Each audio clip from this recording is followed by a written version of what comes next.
నేనే గనక law and ఆర్డర్‌లో ఉండుంటే చాలా సీరియస్‌గా చర్యలు తీసుకుంటాను అంటూ పవన్ కళ్యాణ్ ఆ మధ్యలో మాట్లాడిన మాట మింగుడుపడల. పవన్‌ని ట్రోల్ చేశారు. పవన్ చివరికి మళ్ళీ అనితని సమర్థించి చేస్తున్నారని చెప్పి సర్దుకున్నారు. అక్కడ వీళ్ళకి కాసేపు మింగుడుపడల, వీళ్ళకి కాసేపు మింగుడుపడల. తెలుగుదేశం, జనసేనలో ఉన్నటువంటి వాళ్ళు. అట్లాగే సివిల్ సప్లైకి సంబంధించి బియ్యం, పప్పులు, ఉప్పులు విదేశాలకు ఎగుమతులు అయిపోతున్నాయి. నాకు తెలిసిపోయింది ఇన్ఫర్మేషన్ అంటూ అందరిని తీసుకుని సీజ్ ద షిప్ అంటూ వెళ్ళి కాకినాడలో భారీ మీడియా హడావిడి మధ్య జరిగింది.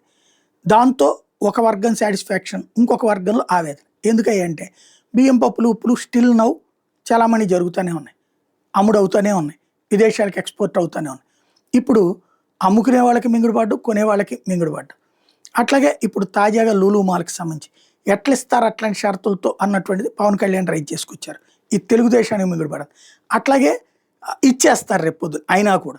అది పవన్ కళ్యాణ్కి మింగుడుపడదు. ఇప్పుడు ఇదే పెద్ద సస్పెన్స్. పవన్ రాజకీయం నేర్చుకుంటున్నాడా, రాజకీయం చేస్తున్నాడా అంటే కాలం తేల్చాలి.